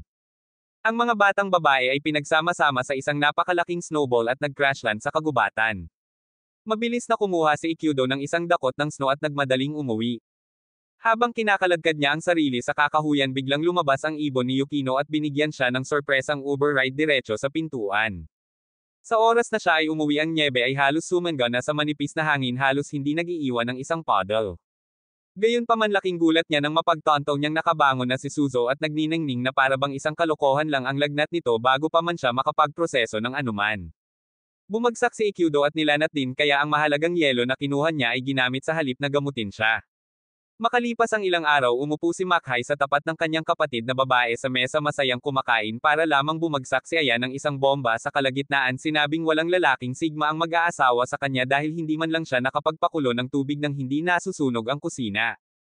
Ang komentong iyon ay tumama ng husto kay Makhai, kaya nagpa siya siyang patunayan na mali ang lahat at maging susunod na Master Chef. Pagkatapos ay tumungo siya sa mansyon ng Chikage para makiusap na sanayin siya. Too bad Chikage pala ang isa sa mga Gen Z babes na hindi makakilala ng kawali. Pagkatapos ng pag-aaksaya ng oras ni Makhai sa mga random na payo sa buhay sa kalaunan, ay sumuko siya at lumusob upang makahanap ng isang taong aktwal na humipon ng apoy, si Rin. Tinanggap siya ni Rin at pinatrabaho siya. Maliban sa imbes na magluto, gumugol si Makhai ng maraming oras sa paghahagis ng kahoy at paggawa ng mag-agarang maliit na kahon. She strutted home with her new handmade treasure, pero nang makita ito ni Aya, naisip niya kung anong klaseng tulala siya bago ipaalala sa kanya na ang layunin ay magluto, hindi maglunsad ng karera sa disenyo ng muebles. Binalikan ni Makhai ang sarili kay Rin at humingi ng aktwal na mga aralin sa pagluluto sa pagkakataong ito. Bumigay si Rin at sa wakas ay nagsimula ang cooking 101 sa pagsisikap ni Makhai na sundan ang bawat hakbang na parang nakasalalay dito ang kanyang kasal sa hinaharap. Samantala, si Suzo, Ayan at Akito ay nanlamig at nagchichismisan tungkol sa biglaang pagbabago ni Makhai. Nang wala sa oras, isang palaso ang dumaan at muntik nang matanggal ang ulo ni Akito. Si Makhai pala ay may kalakip na note dito na nag-aanyaya sa kanila para matikman ang kanyang culinary masterpiece. Nagtataka, nagpa siya silang pumunta, umaasa na hindi ito magiging masama dahil siya ay nagsasanay. Bueno, habang papunta sila roon, nakasalubong nila si Rin, nakapikit na mumutla at nakahawak sa isang tungkod habang mukhang siya mismo ang nakakita ng Diablo. Nang tanungin nila kung ano ang nangyari, binalaan niya sila na huwag kumain ng anumang niluluto ni Makhai. Agad na sinubukan ni Akito at Suzo na umatras ngunit bago sila makatakas ang kakaibang mahiwagang Zokru ni Makai ay sumulpot at kinaladkad sila sa kanyang bahay na parang isang horror movie. Ngayon ay nakulong na upo sila sa katahimikan habang si Makai ay pumasok sa kusina at padebog na isinara ang pinto sa likod niya nagbabala sa kanila na huwag sumilip maliban kung gusto nilang mawala ang kanilang mga mata. Ilang sandali pa nakarinig sila ng nakakagambalang paghiwa-hiwalay na mga tunog na nagmumula sa loob at nagsimula silang mag-isip kung ito na ba ang katapusan dahil si Makai ay hindi naman kilala bilang mentally stable. Sa kalaunan siya ay nag-waltz out hawak ang kung ano ang maaari lamang ilarawan bilang isang malalim na dagat na halimaw sa isang plato at sinabi sa kanila na hamukay na parang Thanksgiving dinner. Walang gumalaw hanggang sa nagboluntaryo si Akito na subukan muna ito. Nag-aatubili siyang kumagat na binibigkas sa isip ang panalangin ng Panginoon ngunit nabigla siya nang ito ay naging napakasarap. Sumunod ang lahat naghahanda para sa pagkalason sa pagkain ngunit nagustuhan din ito kahit na ang ulam ay mukhang na-fish mula sa isang pinagmumultuhan na latian. Nang makitang nilalamon nila ang kanyang pagkain ng may luha sa nalilitong kaligayahan lumiwanag si Makai na parang isang mapagmataas na gremlin at lumaktaw pabalik sa kusina para maglabas ng mas nakakatakot na mga pagkain na nagsisisi sa kanilang pagkakilala sa kanya. Makalipas ang ilang linggo nagkaroon ng magandang ideya si Suso na magsagawa ng birthday party para sa kanyang maliit na alagang hayop si Tonkatsu. Sinubukan niyang maghulman ng tokwa para magmukhang nilalang at habang nakatingin dito sumulpot si Akito mukhang nalilito gaya ng dati at nagtanong kung ano ang ginagawa niya. Buong pagmamalaki niyang idineklara na kaarawan ni Tonkatsu at gusto niyang maging espesyal ito. The moment she mentioned the birthday Akito's brain short-circuited and his face dropped as he just remembered he used to be a fan of Didi. Si Suso na halatang bulag sa mga pahiwatig sa lipunan ay patuloy na nagtataka kung bakit bigla siyang nagmukhang may nakatapak sa kanyang kaluluwa. Pareho silang nabigo sa pag-sculpting ng tokwa at hindi nagtagal ay lumitaw si Ayan handang mag-alay muli ng kanilang lingguhang digmaang sibil. Habang abala ang mga babae sa pag-iiho ng buhay ng isa't isa tahimik na napaungol si Akito palabas ng silid. Napansin ni Suso ang pagmulto na medyo huli na at napadpad sa isang larawan niya at ng ilang random na sisiw mula sa kanyang mundo. Siyempre si Ayan ay tumalon sa mga conclusion at sinabing ito ay dapat na kanyang kalaguyo. Nang maglaon ay nadatnan nila si Akito na nakatayo lang doon sa tabing dagat nakatingin sa karagatan na parang nasa isang low-budget na music video. Kaya natural ipinapalagay ng mga batang babae na nalulunod siya sa dalamhati. Nang tumakbo sila sa matalinong lola ng isla para uminom ng tsaa at chismis ipinaliwanag ng matandang babae na malamang na kinakain ng pangungulila ang mahirap na lalaki ng buhay hindi pag-ibig. Nang maglaon sa araw na iyon ipinagpatuloy ni Suso ang pagtatangka na gawin ang tofu art at ang iba pang lokal na pangkat ng uhaw ay nagpakita na hinahanap si Akito na gustong samantalahin ang kanyang kahinaan. Ngunit wala siyang mahanap. Doon napagtanto ni Suso na ang larawan ay nawala sa libro at agad niyang naisip na si Akito ay opisyal ng sapat na sa islang drama at naglalayag na pabalik sa kanyang mundo. She dashed to the end found him looking at the sea paghahandang tumulak. Sinimulang isigaw ni Suso ang kanyang pangalan para pigilan siya at mabilis itong tumakbo papunta sa kanyang ngunit bago pa siya makalapit sa kanya. Nasa gitna na siya ng dagat nakaharap sa mga mapanganib na whirlpool alam na siya ay nasa isang misyon upang mabuhay ang kanyang sarili. Agad siyang naglabas ng halaman at ginawa itong kordon bago pumunta sa buong alakdan mula sa Mortal Kombat na may isang get over here move na naghila sa nalilitong kaluluwa ni Akito pabalik sa lupa. Lumalabas hindi naman siya tumatakas. Sinubukan lang niyang magpadala ng mensahe sa isang bote kaarawan din kasi ng ate niya. Pagkatapos maglinis ng hangin tumulong si Akito na sirain ang tofu gamit ang suso at nagsimula ang mahusay na Tonkatsu birthday bash. Nang gabing iyon magkasamang nakaupo sina Suso at Akito sa ilalim ng mga bituin na may mini therapy session. Nakipag-usap siya tungkol sa pangako na isasama ang kanyang kapatid na babae at nais na humingi ng tawad dahil hindi siya nakarating. Gayunpaman ang problema ay sa tuwing itatapon niya ang bote sa bahay itinatapon ito pabalik ng dagat. Samantala sinabi sa kanya ni Suso na subukan muli at tinawag niya ang kanyang nasirang pag-asa upang gawin ito. Sa kabutihang palad sa pagkakataong ito sa wakas ay nakalusot ang bote na kapana-panabik sa kanilang dalawa na halos maghalikan. But bro chickened out at hinawakan lang ang kamay niya. Makalipas ang isang linggo nagsimulang makaranas ang nayo ng kakaibang alon ng pagkawala ng pagkain. Isang magandang umaga nagtipon si Akito at ang mga babae para sa isang pulong upang pag-usapan ang nangyayaring pagnanakaw ng pagkain.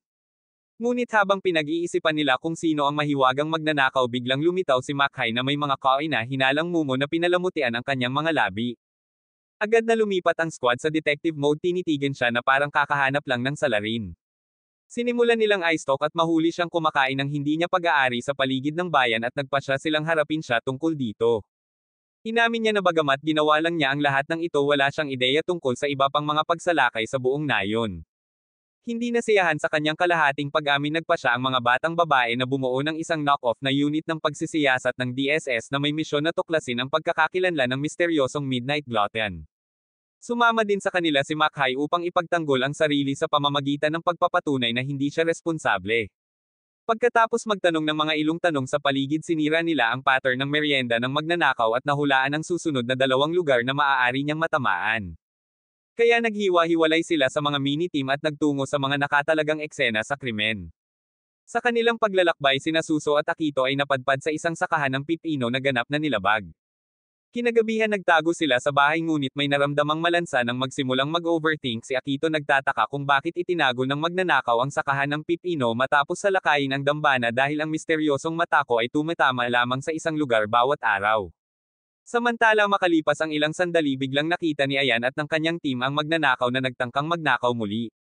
Si Ayan gayunpaman ay nahuli siya ng isang lubid habang sinusubukan niyang tumakas at nang maisip nila na nalutas na nila ang kaso kahit papaano ay nakatakas ang dude kahit na naiwan lamang ang kanyang maskara.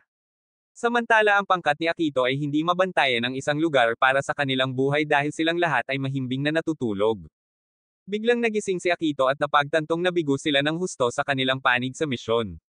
Ngunit habang sinisimulan niyang sisihin ang kanyang sarili napansin niya ang paggalaw at lumabas na ang tulisan ay nasa loob na naghagis ng isang pribadong piging. Bago pa man humirit si Akito ay nawala na ang magnanakaw. Kinaumagahan bumalik sa kanilang bahay sina Akito at Suso at nalaman na ni-raid din ito habang wala sila. Gayunpaman napansin ni Akito na may tao sa loob at agad na pumasok upang tingnan ngunit may nakitang kakaibang babae na naliligo sa kanilang banyo. Nang makitang wala siyang damit nag-overload agad ang utak ni bro. Kalaunan ay ipinakilala niya ang kanyang sarili bilang Maymay at sinabing bahagi siya ng isang naglalakbay na circo bago siya naanod sa isla ng ilang bagyo. Katulad ni Akito umamin siya sa pagnanakaw ng pagkain ngunit dahil lamang sa siya ay nahihiya at hindi marunong humingi ng tulong. Sina Akito at Suso na sinusubukang pigilan ang kanilang panloob na paghuhusga sinabi sa kanya na ang pagkain ng isang buong sakahan ng pipino ay napakalayo at karapat-dapat sa panahon ng kabataan. Pero plot twist itinanggi niya ito at sinabi niya na ang pagpatay ng pipino ay marahil ay kagagawa ng kanyang kaibigan na kasama rin niyang natangay sa pampang. Ngayon kumbinsido na sila ay nakikitungo sa isang circo na puno ng mga kleptomaniac nagtakda sila upang mahanap ang misteryosong kapareha. Habang nasa daan nakita nila si Mackay na papalapit. Natarante si Maymay at tumakbo para taguan dahil kapag nahuli siya ni Mackay magiging Jin o Taigute siyang repolyo. Sa kabutihang palad sinundan ng aso ni Yukino ang amoy mula sa inabando ng maskara at dinala sila sa isang hayop.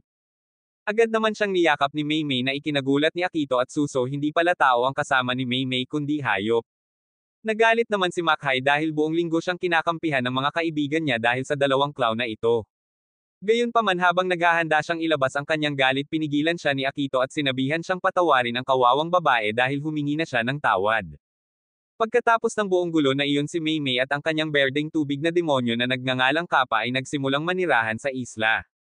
Ngunit nabigo siya sa pakikisalamuha sa lahat dahil ang kanyang mga kasanayan sa pakikisalamuha ay nasa suporta sa buhay at sa tuwing susubukan niyang makipag-usap sa sinuman kailangan niyang maging full undercover mode para lang mag-high. Makalipas ang ilang sandali binigyan siya ni Suso at Akito ng maaliwalas na bagong lugar kung saan makakabangga ang kanyang swamp body at naisip ni Maymay na isang henyo na ideya na mag-isa na mamili ng ilang mahahalagang gamit sa bahay. Sina Suso at Akito na malinaw na alam na siya ay isang walking panic attack nag-alok ng tulong. Ngunit tinamaan niya ang mga ito ng class eco na kuha ko ito upang agad na mag-freeze pagkatapos gumawa ng 2 hakbang. Kaya sinundan siya ng 2 taong yaya habang awkward niyang sinubukang makipagkita kay Rin. Ngunit ang pangalawang Maymay ay tumitig sa kanya ang kanyang utak ay nag-offline at siya ay tumungo muna sa isang random na drum na parang ito ang kanyang ligtas na espasyo. Nagsimula siyang makaramdam na siya ang pinakamalaking talunan sa kasaysayan ng anime dahil sa pagkatakot sa mga tao. Nang maglaon huminto si Ayan at si Maymay na pagkakamalan siyang si Mackay na handa siyang bugbugin noong isang araw dahil sa pagnanakaw ay muling nagtago-tago. Gayunpaman hindi dumating si Ayan para makipagkamay. Sa halip nag-drop siya ng murang motivational quote at sinabihan si Maymay na mahalin ang sarili sa halip na subukang i-uninstall ang kanyang mahiyaing software ng personalidad.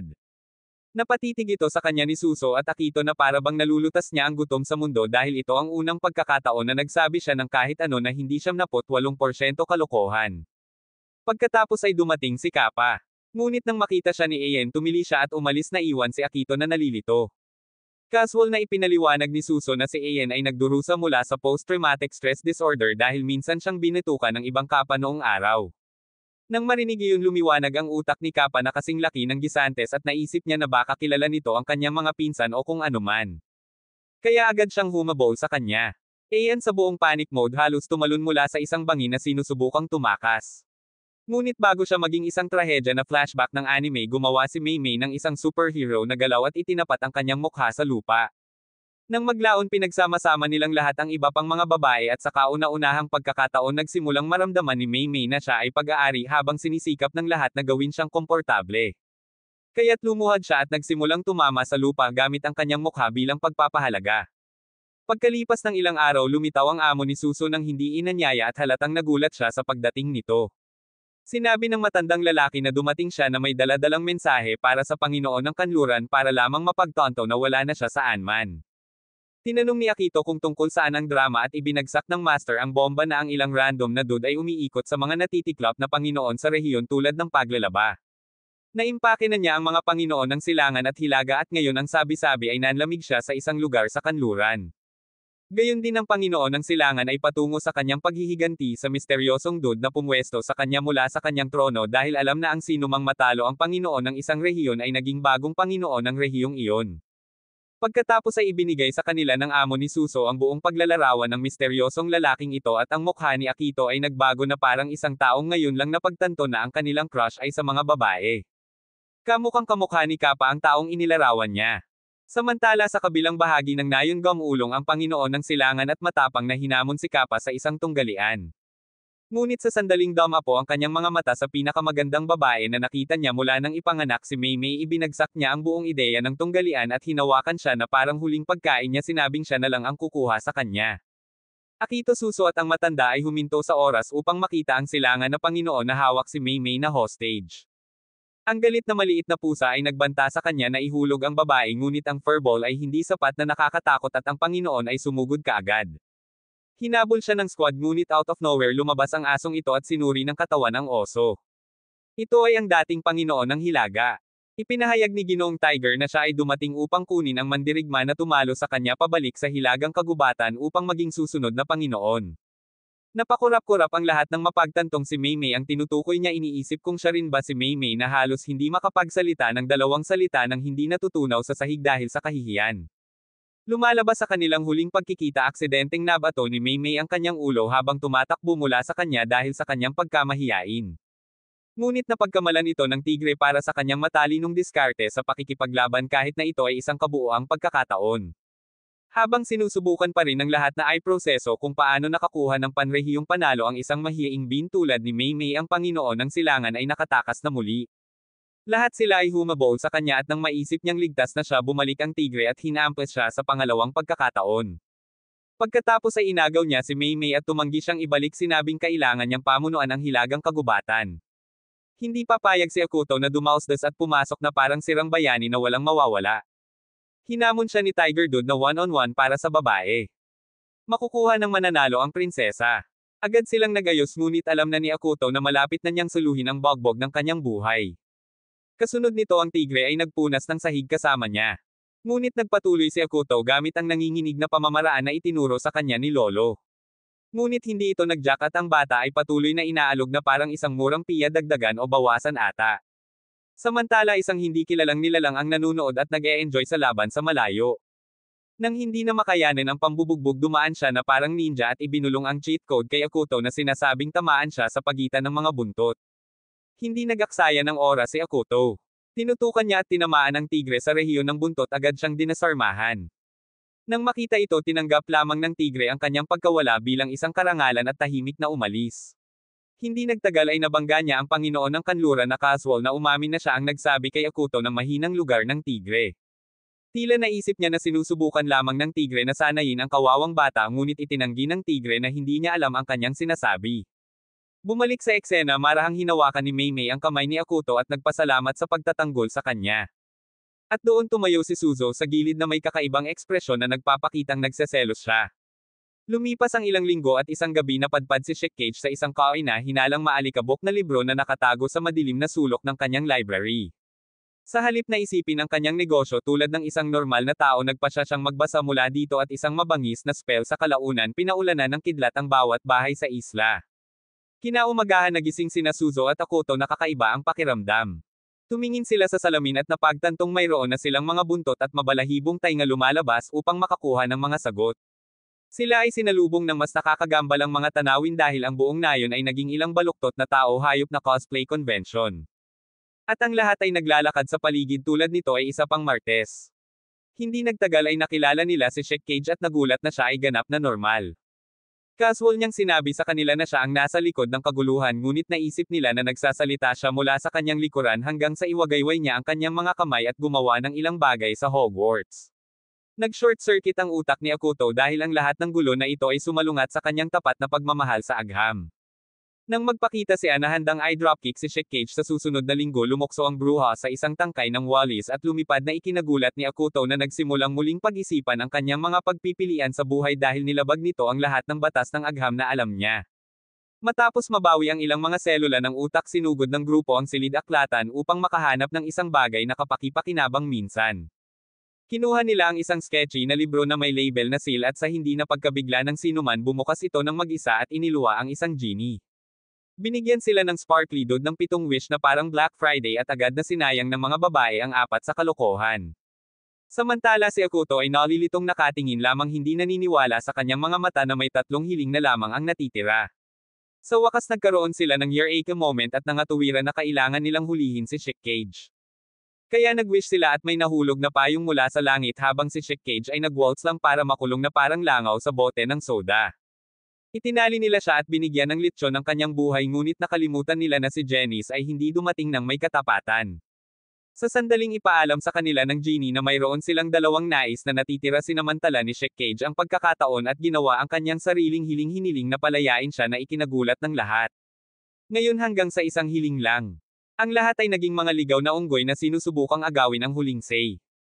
Nakatayo lang doon si Ikudo na nag-iisip kung dapat ba niyang subukan ang tubig o panatilihing totoo ang pagiging Mr. Science. Ngunit bago siya kumurap pumasok si Mackay at humingi ng isang tasa ng tsaa sa genie. Agad naman itong pinagbigyan ng genie at sa ganoong paraan nawala ang genie. Tumawa si Shekage at pagkatapos ay gumawa ng isang spell na nakakahon sa lahat na parang mga pakete ng Amazon. Pagkatapos ay nagkaroon siya ng ideya ng henyo na putulin ang mga ito tulad ng isang salamangkero sa entablado upang makita kung ang mga trick na iyon ay totoo o na-edit lamang para sa TV. At ang una niyang test subject ay walang iba kundi si Ikudo na agad na nawala ng malay dahil sa takot. Ngunit bago niya makumplito ang kanyang masamang eksperimento ang kanyang alaga na kahit papaano ay naging tao ay pumasok ganap na asar. Sa sobrang galit kinuha ng alagang hayop ang isang bato at ibinaon sa ulo na agad na naging sanhi ng lahat ng mahika sa isla. Si Ikudo ay nanatiling knockout ng mas matagal kaysa sa kinakailangan ngunit nang sa wakas ay nagising siya bumalik sa normal ang lahat.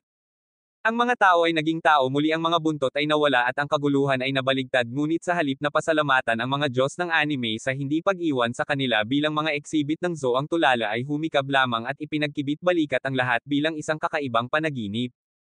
Pagkatapos noon nakatanggap sina Suzo at Ikudo ng liham mula kay Makoto na nagsasabi na ang isa sa kanyang mga kapatid na babae ay malapit ng tumalon sa dating pool at si Ikudo ay ang malas na kalahok sa kanyang blind date bingo card. Kaya lumabas ang dalawa kinabukasan ngunit naabutan nila si Shinobu isa sa mga kapatid ni Makoto na nakahandusay sa lupa na pagod na pagod. Si Shorty pala ay hindi pa kumakain ng tuluyan kaya iniuwi nila siya at nilagyan ng pagkain. Sa kalagitnaan ng pag-chop biglang napagtanto ni Shinobu na si Ikudo ay ang sword-swinging demon na narinig niya mula sa kanyang amo at iba pang mga panginoong humahabol sa kapangyarihan. Kaya agad niyang hinamon siya sa isang deathmatch doon mismo. Ngunit si Ikudo bilang isang maginoo ay magalang na tumanggi dahil ayaw niyang hiwain ang isang cute na babae ng walang dahilan. Sa kasamaang palad walang humpay si Shinobu. Paulit-ulit niya itong kinukulit araw at gabi. At para maging mas special ang mga bagay-bagay na huli sila ni Suzo sa isang questionableng posisyon na parang kinukunan sila ng club para sa mga Ama fans. Sawang-sawa at galit sinabi ni Suzo kay Ikudo na tanggapin ang hamon para maiwan niya itong mag-isa. At kaya nag-aatubili si Ikudo na sumang-ayon. Kinabukasan nagsimula ang labanan at sinalubong siya ni Shinobu na may higit na galaw kaysa sa isang mananayaw ng TikTok. Ngunit iniwasan ni Ikudo ang bawat isa na parang sinapian siya ng espiritu ni Bruce Lee. Sa kasamaang palad pareho silang may mas masahol na istatistika ng pag-atake kaysa sa isang level 1 na RPG na character kaya walang sino man ang aktwal na nakarating ng kahit ano. Pagkatapos inactivate ni Shinobu ang kanyang ultimate move nahati siya sa 7 clone na parang Naruto na may mababang budget at naglunsad ng full-on spam attack. Ngunit iniwasan pa rin ni Ikudo silang lahat na parang may ultra instinct siya. Nang sa wakas ay sumakay na siya nang malapitan si Ikudo na nakakita ng isang siwang ay inabot at mabilis na pinisil ang kanyang mga lobo na nagpalamig kay Shinobu. Agad na nagsimulang humingi ng tawad si Ikudo tulad ng pagiging simple niya. Pero imbes na deadmayan siya namula lang si Shinobu at tinanong siya kung anong klaseng teknik iyon dahil muntik na siyang ipadala nito sa Pleasure Land. Pagkatapos ay sumagot siya na maaari lamang niya itong turuan ng pribado at sa pagkakataong ito ay baka mapasigaw pa ito. Natapos ang tunggalian at si Ikudo ang idineklara na panalo. Nakipagkamay si Shinobu at umalis na parang natalong kontrabida na lihim na nag-e-enjoy sa pagkatalo. Pagkalipas ng ilang linggo random na kinuha ni Ikudo ang isang horror novel. Dahil gusto niyang magbasa ng higit pa binisita niya si Sheik Cage upang hiramin ang susunod na volume mula sa kanyang pinagmumultuhan na library ng kapahamakan. Samantala pabalik sa crib nakatanggap si Suzo ng isang liham ng paanyaya na mukhang makulimlim. Kinabukasan nagpa siya sina Suzo, Ikudo at Maymay na sundin ang mahiwagang imbitasyon sa ilang random na bahay sa gitna ng kawalan na parang wala sa kanila ang nakapanood ng horror flick dati. Sa pagdating sinalubong sila ng isang kaina hinalang masayahin na AI robot na nagngangalang Sukuya. Nang maglaon si Ikudo bilang siya ang nosy legend ay sinubukang kausapin ang bot at basta-basta ibinalita ang mga takot na titik. Pero plot twist, sinabi ni Sukuya na nakatanggap din siya ng mga liham mula sa kanila na nagsasabing darating sila na nag-iiwan kay Ikudo na nagtataka kung ano ang nangyayari dito. Sa sandaling iyon lumitaw si Sheik Cage mula sa mga anino at sinilip ang mga titik. Sa sandaling nakita niya ang isang pulang-pula na simbolo sa kanila mahinahon niyang ibinalita na ang simbolo ay kay Beniyasha isang psycho villain mula sa mga horror novel na binabasa ni Ikudo.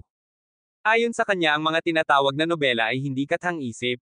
Sila ay mga dokumentaryo sa totoong buhay ng horror rampage ni Beniyasha mula 18 taon na ang nakakaraan na nagpayanig sa nayon sa takot.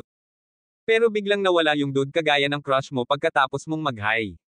Gayunpaman sinubukan ni Sheik Cage na alisin ito bilang ilang baluktot na TikTok prank ngunit ipinahayag ni Sukuya na kahit na totoo ang kwento protektahan niya sila sa lahat ng paraan. Nang gabing iyon napagpasyahan ni Ikudo na 8:00 na dahil kinuha na ng mga babae ang kanila. Ngunit nang makapasok siya nalaman ng lalaki na nakalimutan niya ang kanyang tuwalya at tumalikod upang kunin ito.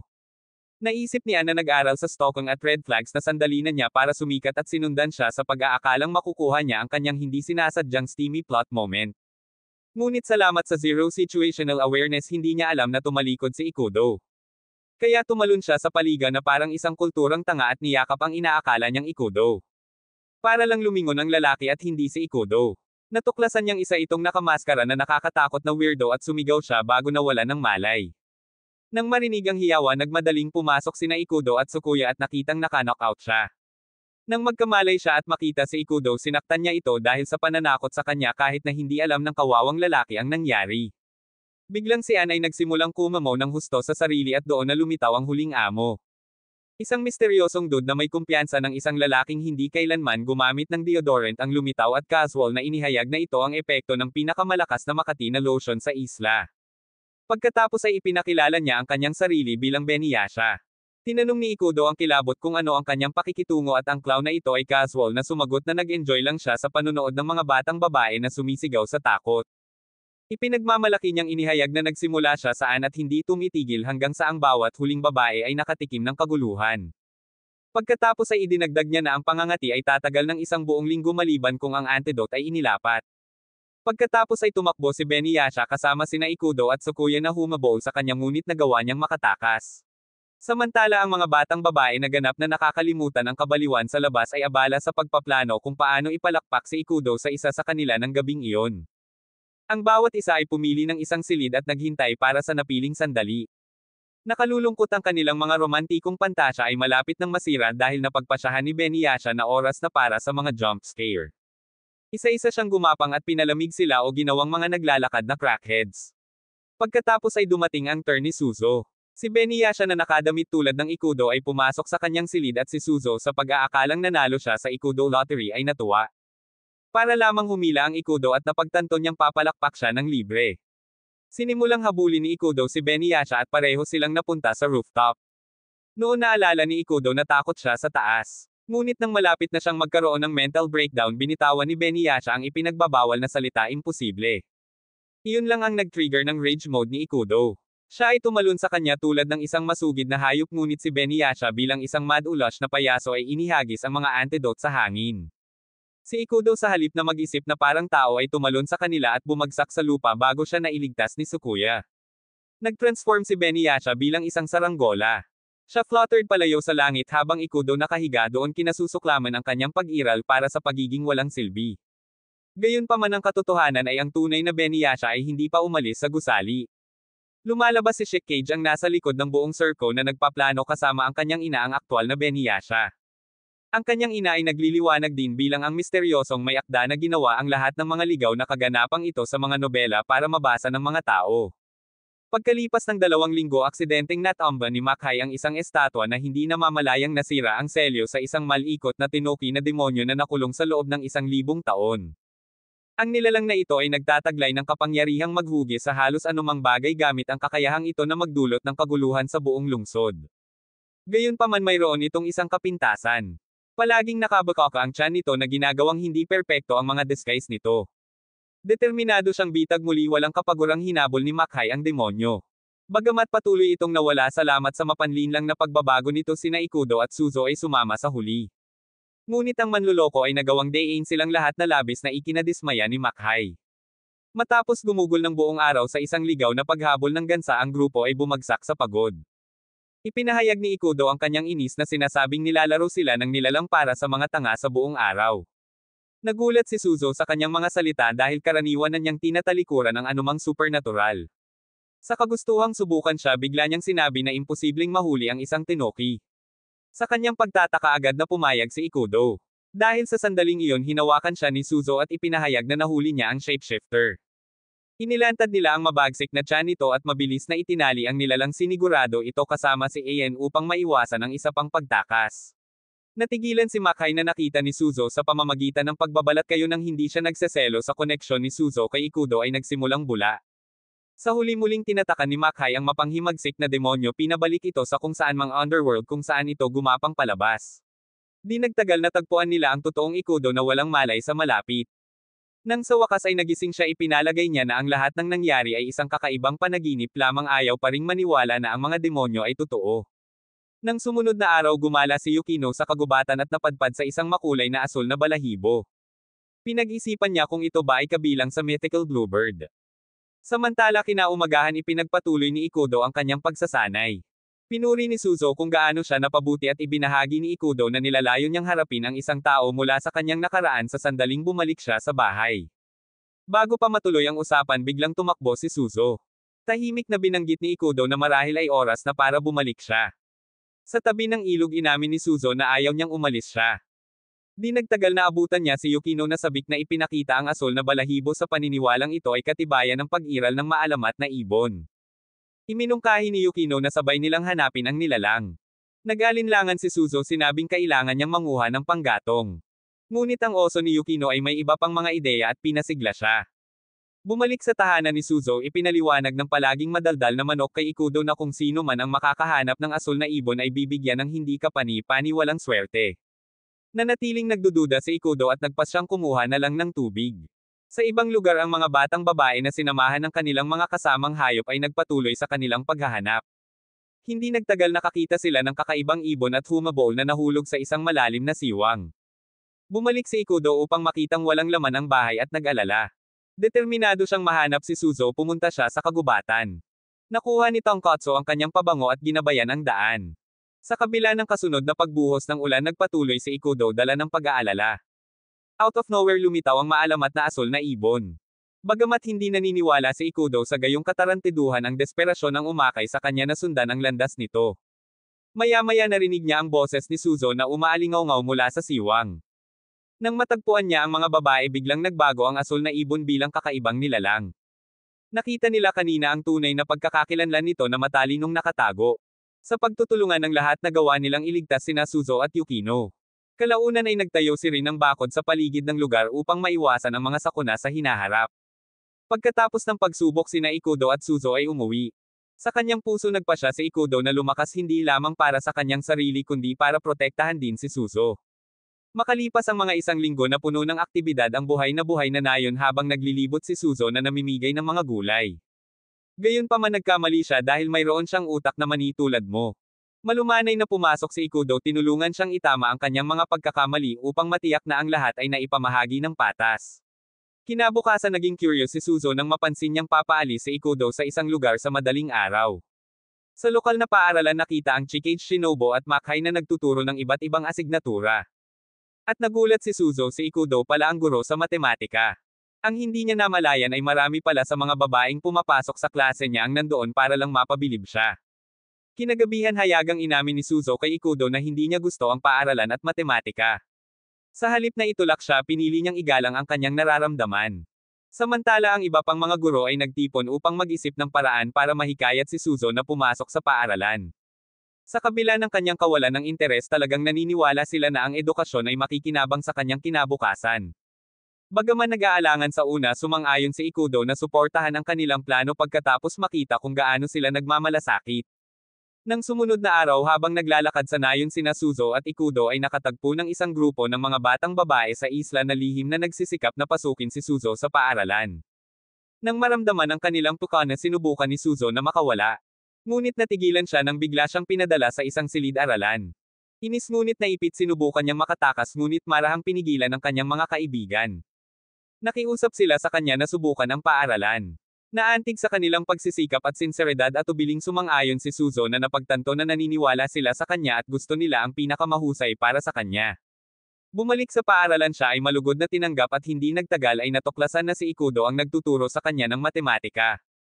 Dahil doon nagsimulang magbago ang kanyang ugali at nakita niya ang kanyang sarili na inspirasyon na magsimulang matuto. Kinabukasan natagpuan ni Ikudo ang kanyang sarili na nakabaon sa nakakapagod na pisikal na paggawa habang si Suzo ay gumagala sa dalampasigan para maghanap ng seaweed. Sa kanyang paghahanap napadpad siya sa isang bote na nahugasan sa pampang na naglalaman ng isang sulat mula sa kapatid ni Ikudo si Misaki. Naalarma at may pag-asa nagmamadaling bumalik si Suzo para ihatid ang mensahe. Sa pagbabasa nito nalaman ni Ikudo na sinubukan siyang hanapin ni Misaki sa dagat ngunit nawala siya sa sarili. Dahil sa determinasyon sinubukan muli ni Ikudo na harapin ang mga whirlpool na nakakulong sa kanya sa isla. Ngunit ang galit ng karagatan ay nagpabalik sa kanya tumangging sumuko. Nakaisip siya ng isang mapangahas na ideya ang lumipad sa ibabaw ng tubig gamit ang isang napakalaking saranggola. Sa panghihikayat ni Suzo sa pagtulong sa kanya na lampasan ang kanyang takot sa kataasan si Ikudo ay lumipad lumulutang sa kalangitan habang ang mga tao ay nagmasid sa pagkamangha. Ang kanyang paglipad gayunpaman ay naputol ng isang biglaang buhawi na nagpatalsik sa kanya. Walang sino man ang madaling sumuko si Ikudo at ang iba ay nagsimulang gumawa ng bagong diskarte isang higanting tirador. Ngunit kahit na ang mabangis na planong ito ay nabigo na maihatid siya sa mga whirlpool. Sa kalaunan ay nagpakita si Taka at winasak ang anumang natitirang pag-asa sa pamamagitan ng pagbubunyag na kahit ang mga ibon ay hindi makatawid sa marahas na agos. Samantala iminungkahi ni Makai ang isang mapanganib na alternatibo isang espiritual na ritual na maghihiwalay sa kaluluwa ni Misaki at magbabalik sa kanya ngunit kung pumayag si Ikudo na pakasalan siya. Nang magsisimula na ang ritual pumasok si Ayan at ginulo ang lahat. Sa sumunod na kaguluhan nagdala si Chikage ng isang genie at hinimok si Ikudo na mag-wish. Ngunit kahit na ang planong iyon ay natuloy na iniwan siya sa emosyonal na pagkapagod. Habang tumataas ang tensyon nagsimulang makipagkompetensya ang mga babae para sa atensyon ni Ikudo. Ngunit ang taos-pusong pagsambulat ni Suzo para sa kapayapaan ay nabigla. Dahil sa lahat tumakas siya. Sinundan siya ni Ikudo at magkasama silang nakatagpo ng matalinong matandang babae sa isla. Sinabi niya na alam niya ang sikreto sa pag-alis sa isla ngunit nagbabala na ang presyo ay maaaring maging matarik. Dahil sa pagkakasala ipinagtapat ni Suzo ang kanyang panloob na alitan sinabing ayaw niyang umalis si Ikudo kahit na nasa panganib pa rin si Misaki. Kinagabihan humingi ng tawad si Ikudo sa lahat ngunit tiniyak ni Suzo na naiintindihan niya. Pagkatapos ay isiniwalat niya kung ano ang sinabi sa kanila ng matandang babae tungkol sa landas ng pagtakas na iniwan si Ikudo na napunit sa pagitan ng katapatan sa kanyang kapatid na babae at ng kanyang lumalagong relasyon kay Suzo. Ibinunyag ng matandang babae ang kanilang tanging pagtakas. Kinailangan nilang hanapin ang si Dragon God sa Dragon Island sa pamamagitan ng pag-unlock sa kanyang nakatagong templo sa ibabaw ng Mount Fuji. Ayon sa mga sinaunang kwento, ang pagkuha ng susi ay nangangailangan ng pagligtas sa isang serye ng mga mapanganib na pagsubok. Bagamat sa una ay nag-aatubili na pagtanto ni Ikudo na ito lamang ang kanilang pagkakataon sa kalayaan at sumang-ayon na magpatuloy. Pagsapit ng madaling araw, sila ni Suzo ay nagtungo sa Mount Fuji. Walang kamalay-malay na sina Rin Chikage at Yukino ay lihim na sumusunod sa kanila na naglalayong ihinto ang kanilang paglalakbay. Ang kanilang landas ay humantong sa kanila sa isang bitag, isang malawak na kalituhan, ngunit si Rin na napunit sa kanyang damdamin ay banayad na tumulong sa paggabay sa kanila patungo sa kaligtasan. Nang tila sila ay makakalaya, isang selyadong pinto ang hamarang sa kanilang ruta. Sa sandaling iyon, nagsara ang humahabol na trio na nag-trigger sa plano ni Chikage. Isang napakalaking bato ang pinakawala na humahampas sa lahat kasama sina Rin at Yukino. Sa gitna ng kaguluhan, nagpakita si Ayan at hinamon si Ikudo sa isang tunggalian. Hindi pinapansin ang provokasyon, si Ikudo ay sumulong kasama si Suzo. Iniiwasan ang nakamamatay na bato hanggang sa namagitan si Tiger, ang Panginoon ng Hilaga, at sa halip ay inilihis ito patungo sa Chikage. Bagamat nagpapasalamat, na natiling maingat si Ikudo sa tunay na motibo ng Tiger. Mula sa kanya nalaman nilang apat na makapangyarihang tagapag-alaga ang nagpoprotekta sa Sea Dragon God. Hindi nagtagal ay dumating si Maymay upang tulungan sila laban sa Tiger at magkasama silang nakakuha ng maikling kalamangan bago harapin ni Maymay at Tono ang Tiger ng direkta. Sa kabilang banda, nakatagpo nila ang Panginoon ng Silangan na sinuhulan ni Makai upang maantala sila.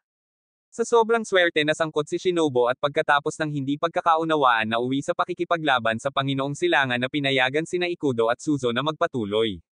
Sa kalaunan, nakita nila ang master ni Suzo na nakabalat kayo na ginamit ang kanyang mga clone para hamanin sila. Nagawa ni Ikudo na kilalanin ang tunay sa pamamagitan ng kanyang dalawang buntot at natalo siya. Sa pag-abot sa tuktok ng Mount Fuji, sa wakas ay natagpuan nila ang susi para lamang lumitaw si Kairaj at angkinan ito bilang tagapangalaga ng kanluran. Sa pagtanggi na umatras, hinarap ni Ikudo si Kairaj sa labanan. Bagamat hindi katugma sa una, ang sakripisyo ni Suzo ang nagpasigla sa kanyang determinasyon. Ang kanilang matinding sagupaan ay nagwakas sa pagkapanalo ni Ikudo na nasecure ang susi at pinalakas ang kanyang desisyon na makatakas sa isla. Pagdating sa Dragon Island, sa wakas ay nakarating ang grupo sa fabled Sea Dragon God's Temple. Hawak ang isang mahiwagang susi sa kamay habang bumababa sila sa mga sinaunang hagdan ng bato, isang biglaang nakakaantig na sigaw ang bumasag sa nakakatakot na kalmado. Noong una ay inakala nila na iyon ang tinig ng Sea Dragon God hanggang sa nakita nila si Ayan na nakatago sa paglalakbay at masayang-masaya na nagawang i-wedge ang kanyang ulo sa kisame. Samantala, sina Ikudo at Suzo ay nakarating sa ilalim ng templo kung saan natuklasan nila ang isang malawak, mystical na lawa na sinasabing tahanan ng Sea Dragon God. Lingid sa kanilang kaalaman, palihim na nadula si Ayan sa lawa, umaasang lihim na mag-wish. Sa kasamaang palad, ang kanyang mga aksyon ay hindi sinasadyang nagdulot ng kumpletong kaguluhan. Sa loob ng kuweba sa ilalim ng tubig na pagkamalan niyang isang lubid ang bigot ng Diyos at hinailan niya ito na hindi namamalayang naging sanhi ito upang maputol at magsimulang gumuho ang nakapaligid na istruktura. Nang magsimulang gumuho ang templo at muling lumitaw si Ayan, na pagtanto ng iba ang hindi sinasadyang pagkakamali niya. Sa gitna ng isang rumaragasang bagyo, ang mga batang babae sa isla ay sumabog sa pagdiriwang na binibigyang kahulugan ang kaguluhan bilang isang banal na senyales na ang pag-alis ni Ikudo ay na-discarrel na nangangahulugang maaari siyang manatili at potensyal na pumili ng isa sa kanila. Sa ibang lugar, pinanood ni Makai ang palabas na drama sa pamamagitan ng kanyang Shikigami. Nakita si Ikudo na nasa dagat na sa isang maliit na bangka. Nag-alok si Suzo na sumama sa kanyang, ngunit malumanay na tumanggi si Ikudo, nag-aalala para sa kanyang kaligtasan. Sa paglayag niya, una nang sinuportahan ni Suzo ang kanyang desisyon hanggang sa hinamon siya ng matandang matriarch ng isla na harapin ang kanyang tunay na nararamdaman. Dahil sa inspirasyon ng pag-ibig, sinugod siya ni Suzo para lamang makita ang kanyang bangka na naglaho sa isang napakalaking whirlpool. Determinado na hindi siya mawala, bumalik si Suzo sa sagradong dambana upang ipagdasal ang kaligtasan ni Ikudo. Ang kanyang mga panalangin ay tila gumana nang muling lumitaw si Ikudo sa tulong ng mahika ni Makai, ngunit ang kanyang kaginhawaan ay panandalian. Napapaligiran ng isang grupo ng hindi pamilyar at nakakatakot na mga lalaki, biglang napansin ni Ikudo ang kanyang kapatid na si Misaki sa gitna nila, ganap na natarante sa kanyang presensya. Ipinaliwanag ni Misaki na pagkatapos ng pagkawasak ng kanyang barko, napadpad siya sa Erento, isang isla na katulad ng sa kanya, maliban kung ito ay tinitirhan lamang ng mga lalaking kumuha sa kanya. Inanyayahan niya si Ikudo na sumama sa kanya at manirahan sa kanyang isla ngunit tumanggi ito at sinabing kailangan niyang bumalik sa kanyang sariling isla dahil naghihintay sa kanya ang isang taong lubos niyang pinapahalagahan. Atubili na tinanggap ni Misaki ang kanyang desisyon at binigyan ng mga lalaki si Ikudo ng isang bangka para sa kanyang paglalakbay pauwi. Nakikipaglaban sa mabangis na alon na tila determinadong hadlangan ang kanyang pagbabalik, nagpatuloy si Ikudo dala ng mga iniisip ni Suzo. Tulad ng tila maaari siyang makabalik, muli siyang nilamon ng whirlpool. Sa kalaunan humina ang bagyo at natagpuan ni Suzo si Ikudo na walang malay na naanod sa baybayin. Dahil sa kaginhawahan at kagalakan niyakap siya nito. Halos hindi na kumpleto ang muling pagsasama ng masayang idineklara ng matandang lola ng isla na nagsimula na ang ikalawang round ng paligsahan ng hide and seek at sa isang iglap nakaalis ang mga batang babae sa isla, muling hinahabol si Ikudo. Kung nasiyahan ka sa recap na ito ay clap ang like button at insultuhan ang pangunahing karakter bilang isang tunay na Aneskel fan.